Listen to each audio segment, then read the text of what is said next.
Hello, bookish friends. It's Ivy Reads. I just finished this book today, The Witch and the Tsar, by Olesya Salnikova Gilmore. She is an American who's Russian born, I believe. Um, there's a at the end of the audiobook there's a interview with her, and she discusses her research and her inspiration for writing this book, and it's very good. So if you do listen to the audiobook, I suggest listening to that.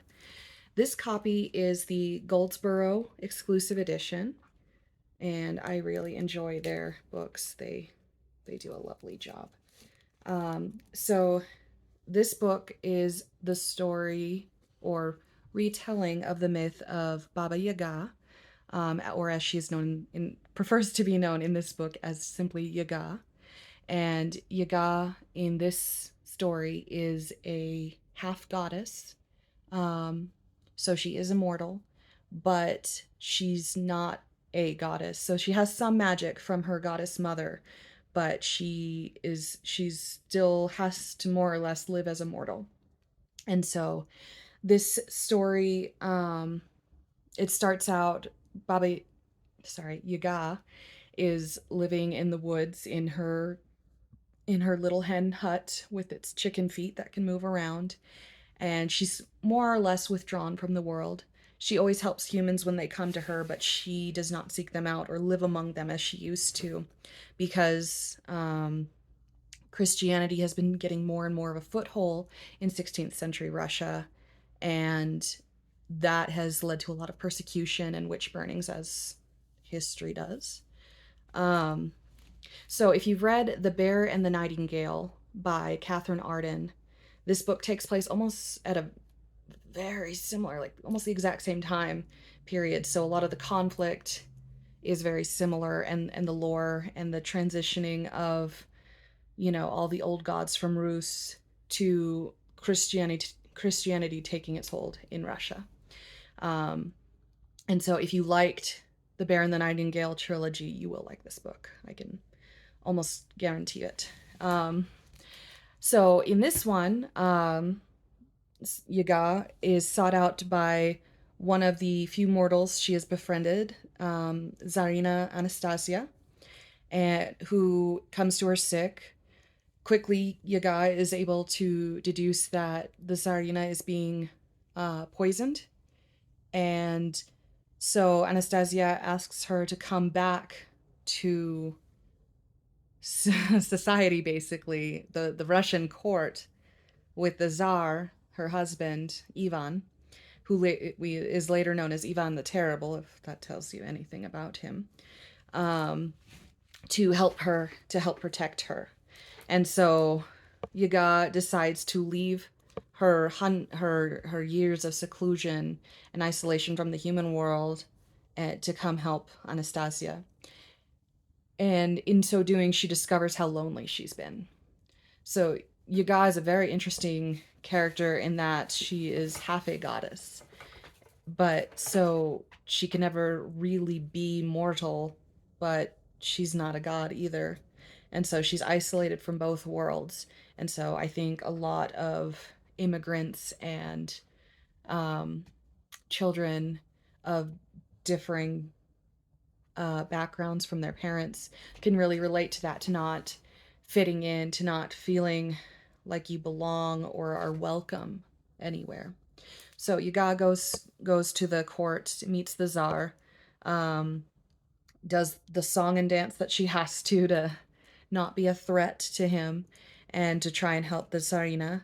And so most of the conflict in this book is Ivan the Terrible destroying Russia, and Yaga must decide if she wants to remain withdrawn from the world and mortals and their problems, or if she is going to allow herself to care and the pain that comes with involving herself with people who do have mortal lives, and the consequences of doing that. We also run into Yaga deciding whether or not to love, because up until now she has refused to have any relationships with mortals because she doesn't see the point in such a short-lived happiness. It's not worth it. But throughout this book, obviously, because it is a romance, she does decide that it is that she has a realization point where she's like, the isn't love the point, because it's something Anastasia says to her in the very beginning, like, I hope you find a husband, I hope you find love, it is the entire point of life, the great joy of life. And Yaga scoffs at her and like, I don't need a man, men are terrible. And for them, I mean, there are many terrible ones in this book, but there are some good ones. And loving and living is worth the pain, versus the kind of stasis she had been in up until then, which was not really living. And so she was denying the mortal part of herself to just exist as a god does. And so it was fun to watch her address her conflicting natures. The only part of the thing I will say is I liked the ending. I didn't love it because there is a large setup with her half sister, the goddess of rebirth, who is spurring the conflict with Ivan the Terrible, encouraging him to kill as many as possible because she wants the souls so she can use their energy to remain on the side of the veil of the living. They use the world tree with the heavens, the mortal realm, and the underworld here. So she's up until then she's always been in the underworld, and so she has to die every year because that is her duty as the goddess of rebirth. And her husband, Moroshko, the demon of winter, which we see in the Bear and the Nightingale, has to die every spring so that life can be reborn.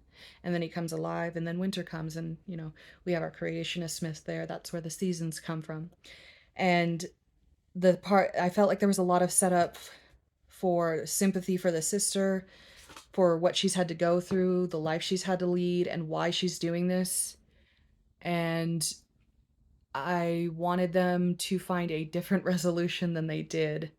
It felt like they put the gun on the mantle but didn't fire it in the first act, but then didn't fire it in the third act. And so that was that threw me a bit at the end. But other than that, it's very very good book.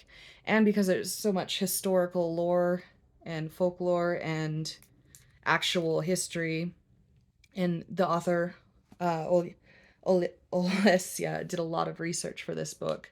I think it's a great way to learn about Russian history. Thank you.